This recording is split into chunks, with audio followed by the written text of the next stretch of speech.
Assalaamu calaykum. Maanta waxaa idin tusi doonaa 3 sir oo aad ku samayn karto Google-ka si aad asxaabtaada ugu yaabsato. Haddaba sirta koowaad waxaad ku qortaa oo kaliya Thanos.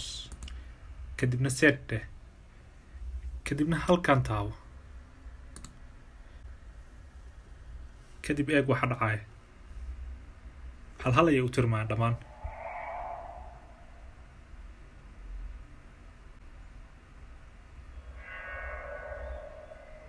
سأوجدان سيرت لبعض واحد كقرطة وكلية play snake كده واحد عياري كرتا إن جيم كا أو مارتي مسكا أو هراء راح سوستان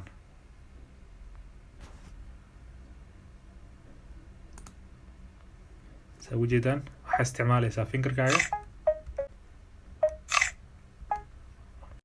سيرت سدحات واحد كقرطة وكلية do a barrel roll كدبنه eeg wax dhacay inay qoraalada dhan wareegtaan